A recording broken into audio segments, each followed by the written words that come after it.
आणि एवढ्या मोठ्या ह्याच्यामध्ये मी एका कोकणाच्या नेत्याला पराभूत केला, याचं आजचं दुःख आहे. आणि त्याची भरपाई जर मला त्यांना पुन्हा निवडून आणण्यासाठी खारीचा वाचा उचलता आला तर मला आनंद आहे. तुमच्यासारखे 2-2 वेळा खासदार करण्यापेक्षा राणेसाहेबांसारखा फायटर एकदा जरी खासदार म्हणून ह्या मतदारसंघाचा गेला तर मुख्यमंत्री असताना त्यांनी काय पायलट केला हे सगळ्या लोकांनी बघितलेलं आहे जिल्ह्याचा. तुम्ही खासदार असताना तुम्ही काय केले हे सगळं लोकांनी बघितलेलं आहे. त्याच्यामुळे तुमच्याला ज्याला ते उतरतील त्याला त्यांना प्रचाराला सुद्धा जायला लागणार नाही, एवढं मी तुम्हाला सांगतो. नाही, राहुल नार्वेकरांना लोकसभेची उमेदवारी मिळत असेल तर आम्हाला आनंदच आहे. कारण ह्या संविधानाचा चोळामोळा ज्याने केलेला आहे अशाला पुनश्च एकदा पराभव नेमकं काय असतो लोकशाहीच्या मार्गाने तो दाखवण्याची संधी त्या भागातील मतदारांना मिळेल.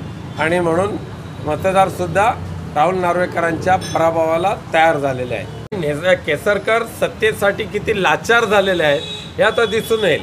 एक वेळ नारायण राणेची दादागिरी दहशतवाद हे आरोळी ठोकणारे केसरकर आता नारायण राणेंचे पाय धुवायला लागलेत. म्हणजे त्यांच्यावर काय आपत आली ती बघा.